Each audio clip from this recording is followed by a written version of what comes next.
Je vous remercie, Monsieur le Premier ministre. En 2012, une enquête du journal Le Point a révélé que vous aviez pour client le Qatar Luxury Group, fonds d'investissement personnel de l'épouse de l'émir du Qatar. À Sciences Po, vous avez été le tuteur de Maïssa Al-Thani, fille de l'émir, qui vous surnommait selon plusieurs médias mon second père. Vous avez par ailleurs évoqué le 22 novembre 2023 dans l'émission Quotidien, je cite, « une domination financière sur les médias et la musique aux États-Unis », propos qui relèvent d'une rhétorique complotiste qui ont été d'ailleurs largement condamnés, y compris par des membres de votre ancien parti politique. Enfin, vos récurrentes saillies anti-israéliennes, comme par exemple la reprise du terme génocide qui constitue pourtant une contre-vérité factuelle et juridique, vous a valu en septembre 2024 un plébiscite de l'agence de presse Quds News Network, proche du Hamas, et un rapprochement réel avec l'extrême gauche antisémite. Ma question est donc la suivante. Votre proximité avec le Qatar influence-t-elle votre positionnement politique et ne pensez-vous pas que la calomnie fondée sur l'inversion accusatoire entre le Hamas, mouvement terroriste islamiste, et Israël, pays démocratique, contribue à alimenter la haine des Juifs dans notre pays? Merci. Pour vous remercier de me la poser et de ce point de vue-là, je dis merci 20 fois. D'abord parce que nous savons aujourd'hui que la question du Qatar ne se pose pas quant à moi. Mais nous savons qu'elle se pose quant au Premier ministre israélien et à son entourage. Et nous savons que c'est une des raisons pour laquelle l'offensive judiciaire menée par M. Benjamin Netanyahou a été lancée. C'est la question de l'influence du Qatar sur les décisions prises par le Premier ministre. En ce qui me concerne, je le dis tout de suite, je n'ai aucun lien avec aucun fonds qatari et je n'en ai jamais eu. On voit bien par contre l'intérêt de ceux qui lancent ce type de rumeurs, de les faire prospérer pour discréditer une parole qui, dans certains cas, serait susceptible de déplaire. En ce qui concerne le génocide, alors là je m'inscris en faux, je vous invite à rechercher dans vos fiches, à demander à vos attachés parlementaires de faire un travail sérieux. Je n'ai jamais employé ce terme. Jamais. De la même façon que j'ai toujours condamné l'attentat terroriste, les attentats terroristes du 7 octobre. En ce qui concerne la domination financière, alors là je persiste et je signe, si la domination financière ne s'exerce pas aux États-Unis sur les médias, je crois qu'il faut arrêter la politique tout de suite. Parce qu'il suffit de regarder le Washington Post, il suffit de regarder X. On voit bien que c'est bien parce qu'il y a des grands capitaines oligarques d'industrie qui sont capables de manipuler cette information que nous sommes dans cette dérive information absolument majeure. Par ailleurs, je le dis en France, je le rappelle devant cette commission, 90% de la presse quotidienne en France est tenue par 10 milliardaires. 90%. Et 55% de la presse audiovisuelle et 45% des plateformes numériques. Alors je veux bien que pour des raisons idéologiques, on refuse de voir la vérité, mais il n'y a pas de politique qui puisse commencer sans regarder la vérité en face. Et c'est le départ d'une action raisonnée. Ministre, depuis plusieurs mois, vos prises de position sur la scène internationale suscitent à la fois l'étonnement et l'inquiétude. Concernant l'Algérie, chacune de vos interventions vous font apparaître davantage comme le porte-voix du pouvoir algérien que comme le défenseur des intérêts français. Vous refusez à qualifier de dictature un régime qui emprisonne des intellectuels tels que Boualem Sansal pour leurs écrits, qui bâillonnent la liberté d'expression et piétinent les droits les plus élémentaires. Vous critiquez la France pour sa volonté de remettre en cause les accords de 68 tout en épargnant un régime qui refuse de reprendre ses ressortissants sous OQTF et qui instrumentalise sans relâche la mémoire coloniale pour raviver les tensions. Ce deux poids, deux mesures interroge.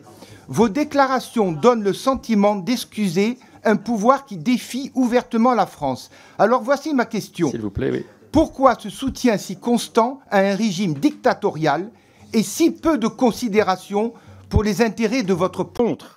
Je m'oppose fortement à tous ceux qui voudraient instrumentaliser la position de la France à d'autres fins.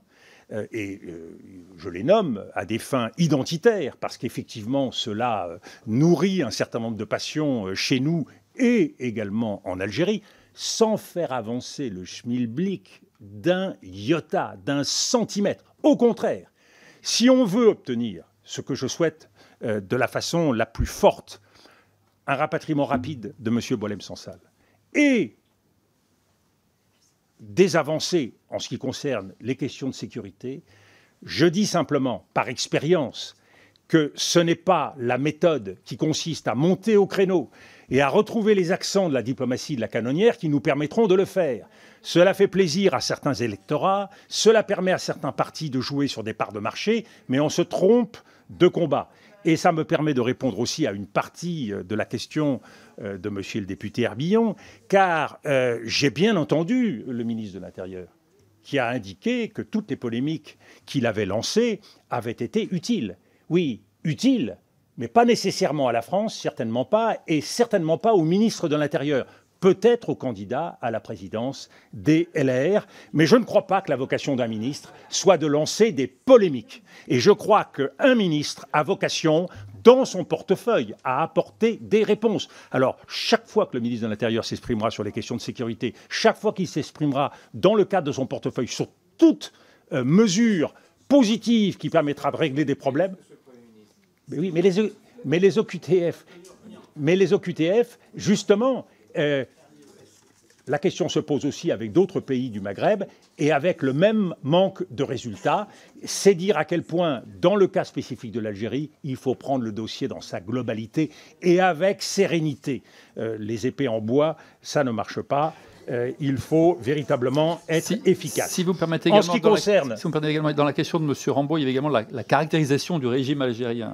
Oui, alors la caractérisation du régime algérien, mais la vocation de la France, Monsieur Rambaud, je suis heureux de vous le dire, parce que si un jour vous arrivez au pouvoir, ça pourra vous être utile, c'est de reconnaître des gouvernements. C'est pas de juger les gouvernements. La France, elle n'est pas là, en maîtresse d'école, à dire vous, la dictature, vous, la grande démocratie. Que ne s'est-on trompé sur l'évolution des États-Unis? Et on aurait pu ouvrir les yeux bien plus tôt. Donc la France n'a pas à juger les gouvernements. Ça vous amuse peut-être dans la cour de récréation de la politique nationale. Ça n'a pas vocation, quand on est aux affaires et qu'on représente son pays, ça n'a pas vocation à rentrer dans des considérations, tout simplement parce que ça la ruine toute possibilité de dialoguer, et c'est la vocation de la France, de dialoguer avec tout le monde. Donc c'est une règle fondamentale de la diplomatie.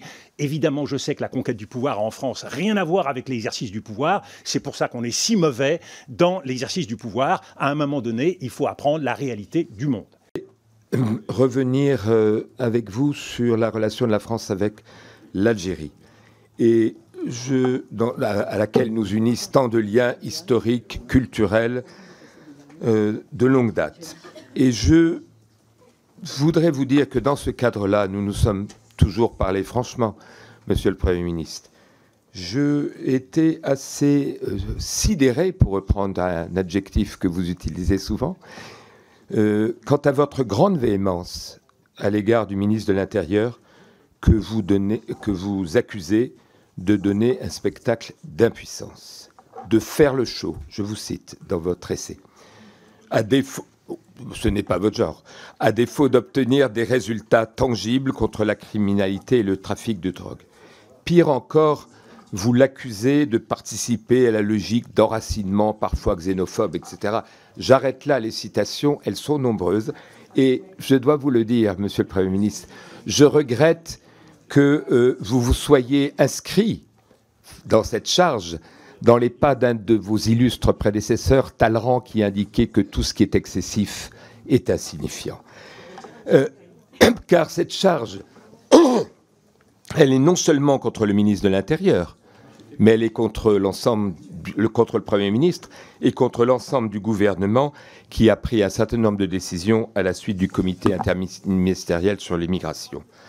À la mi-mars, l'Allemand, c'est en prenant en compte l'ensemble des facteurs, puisque nous sommes aujourd'hui dans une crise qui fait qu'il n'y a pas un différend, mais tous les différends sont sur la table. Donc on ne peut pas séparer les questions de sécurité, des questions diplomatiques comme celle du Sahara occidental, des questions de mémoire qui sont un enjeu récurrent dans la relation avec l'Algérie, des questions économiques qui sont en panne maintenant depuis un certain nombre de mois. Donc on voit bien qu'il faut une vision globale, une stratégie globale, et ce n'est pas en appuyant sur la plaie là où ça fait le plus mal, et où là, c'est un irritant qui mobilise les opinions publiques des deux côtés que l'on fera avancer les choses. C'est au contraire par la sérénité, par un traitement équanime que nous pourrons le faire. Et nous savons que, tant sur l'immigration, évidemment, nous sommes dépendants de la volonté des Algériens, mais ce n'est pas en tapant sur la table, en trépignant, aux 20h ou ailleurs, que nous arriverons à faire avancer les choses. Donc, une fois de plus, une exigence de responsabilité, et je pense qu'avec un peu d'expérience, n'importe quel responsable gouvernemental évitera ce type d'excès qui met une fois de plus, non pas le ministre de l'Intérieur dans une situation humiliante, mais qui met notre pays dans une situation embarrassante. Et moi, ce que je n'ai pas admis, c'est que la France puisse être dans une situation embarrassante, au mépris des procédures et des règles gouvernementales. On a vu que le Premier ministre avait été obligé de suivre, parce qu'évidemment, il tient à la stabilité de son gouvernement. Et puis, le Président de la République, fort heureusement, a signalé la fin de la récréation. C'est une heureuse chose, et ce que je veux croire, le chemin est encore difficile, c'est que nous aurons le sang-froid d'avancer pour trouver des réponses. Nous avons pu le constater à plusieurs reprises lors des différents 20h ou des différentes grandes émissions. Quand il s'agit pour un homme politique, non pas d'apporter des réponses, mais d'agiter des menaces, encore faut-il être sur son territoire, c'est-à-dire sur son portefeuille. Et en l'occurrence, ce n'est pas le cas, puisque cette question des relations avec l'Algérie, elle relève, on le sait bien, d'abord du Quai d'Orsay, et bien sûr sous l'égide du président de la République. Donc on complique un peu plus les choses dans quelque chose qui doit être maîtrisé, construit, et où on ne peut pas imaginer que dans un gouvernement comme le gouvernement français, on joue la stratégie du good cop, bad cop. C'est pas à la hauteur d'un enjeu aussi important que les relations avec un pays comme l'Algérie. Fonction, vous l'avez d'ailleurs rappelé ce matin, la France a en quelque sorte rompu avec la doctrine de non-alignement qui était celle du général de Gaulle et qui avait été prolongée en son temps par François Mitterrand puis par Jacques Chirac. En réintégrant notre pays au commandement intégré de l'OTAN, puis en violant le droit international pour répandre le chaos en Libye, Nicolas Sarkozy a en effet opéré un virage néoconservateur sans précédent.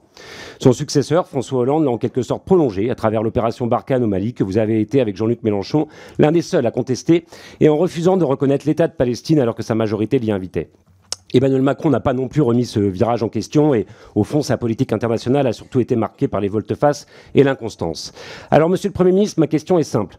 Maintenant que le mythe de la Pax Americana s'effondre pour de bon, quelles sont selon vous les priorités pour retrouver la voie d'une France indépendante? Quelle attitude la France devrait par exemple adopter face à la rivalité qui pourrait tourner au conflit entre les États-Unis et la Chine et qui sera sûrement la grande affaire de ce début de siècle? Vous faites référence au concept de non-alignement qui lui-même fait référence à la situation qui était celle d'un monde qui était divisé en deux blocs à l'époque de la guerre froide.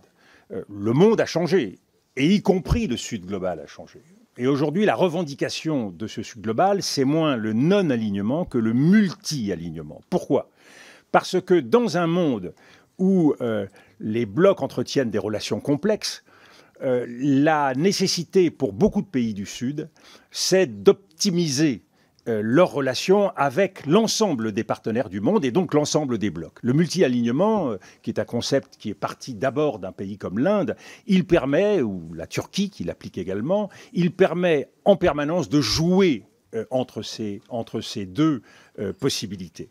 Le général de Gaulle, vous avez bien fait de le rappeler, lui, se déterminait à partir de ce qu'il appelait une politique d'indépendance, qui lui permettait de jouer de la bascule entre l'un et l'autre, mais sans jamais se mettre au-dessus du jeu, mais avec la volonté constamment de modifier le jeu. Donc nous n'étions pas dans une logique, en tout cas dans une doctrine, dont on peut dire strictement qu'elle serait ou qu'elle relèverait du non-alignement. Aujourd'hui, vous avez raison de le dire, nous nous retrouvons dans une équation entre la Chine et les États-Unis, qui tous deux ont des ambitions internationales, mais de nature différente.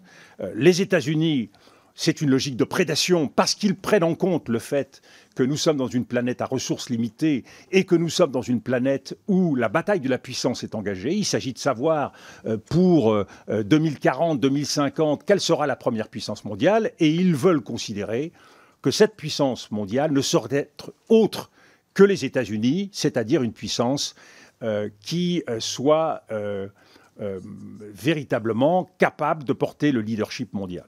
Et qu'une puissance non caucasienne, comme la Chine, ne serait pas capable de porter ce leadership mondial. Donc l'opposition, elle est frontale, et on le voit sur la question des droits de douane, elle sera extraordinairement rude. Nous, face à cela, nous avons un intérêt à rester fidèles à nos principes. Nos principes, c'est quoi? Le multilatéralisme, un universalisme, et nous voyons bien que aucune de ces deux zones, aucun de ces deux espaces ne répond absolument à ce que nous souhaitons. Et donc il faut que nous soyons capables, pragmatiquement, d'utiliser les différents leviers qui sont aujourd'hui offerts à nous pour maximiser la défense de nos intérêts. Mais pour ça, il faut être lisible et cohérent. Et vous avez eu raison de rappeler la nécessité, face aux crises, d'être dans la continuité de cette cohérence, ce qui veut dire de refuser le 2 poids 2 mesures qui nous a fait tellement de mal au cours des dernières années parce que nous payons le prix de ce qui apparaît à beaucoup de pays du Sud comme la marque d'une duplicité. Les deux pieds, les deux jambes sur lesquelles nous devons avancer, je termine par là, c'est le droit international, vous l'avez rappelé. Le droit international doit constituer notre référence. Il ne s'agit pas de considérer que la puissance, c'est la possibilité de tout faire dans un illimitisme qui est aujourd'hui celui des Américains. Et le deuxième pilier, il est temps que la France y revienne, c'est l'exigence de justice. Nous ne pouvons pas embarquer, nous ne pouvons pas convaincre, et c'est une des raisons de la désaffection des Africains pour nous, sans être respectueux et exemplaires sur la question de la justice.